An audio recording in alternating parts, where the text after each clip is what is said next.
Ako po si Jane Binya, plain housewife.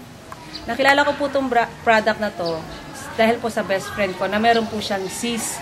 So sa akin naman po, tinry ko to from April 10 up to now, ginagamit ko siya. Dahil sabi nga nila, it kills bacteria. So gusto kong subukan. Yung anak ko kasi may sinusitis. So ang ginawa ko ho kasi is from December, inanuhan siya ng gamot para sa pag-spray sa ilong. Every morning ho, nag-hatching siya at saka tumutuloy si puno. So, ang ginawa ko sa anak ko, eto, 9 years old, may sinusitis ho siya. So, from April 16, nung gumamit na po siya ng tatlo nito, nakatatlo na po na siya nakaubos.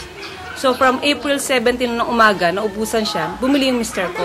Ito po yung pinakabagong bote niya po.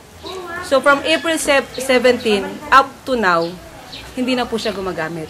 So, doon napatunayan ko na talagang nakakagaling siya. Ako rin po kasi is may sinusitis.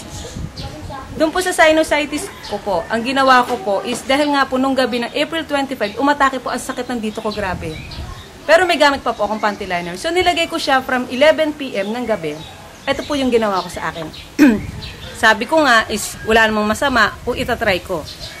So, from April 25 po, na ginawa ko ng 11 PM, 6 o'clock in the morning, nilagay ko ulit siya. Pagdating ng 8 o'clock po, ng morning ho, lumabas po to. Yan po yung lumabas sa akin. Ngayon po nagulat ako dahil talagang, grabe ho, ang baho-baho talaga. At nakaamoy na ako kasi ang tagal ko nang di nakaamoy. So, akala ko po yung detoxifying ko dito na natapos. From May 4 po, naulit siya. Ito po siya. Up to now, every week ho, nagde-detox ako ng mga laman na yan. Pero hindi na ganyang kalaki. So, ito po yung mga picture nung that time na ginagawa ko. So, bukod po sa picture, ito po yung pinaka-bote na nilagay ko po siya sa alcohol.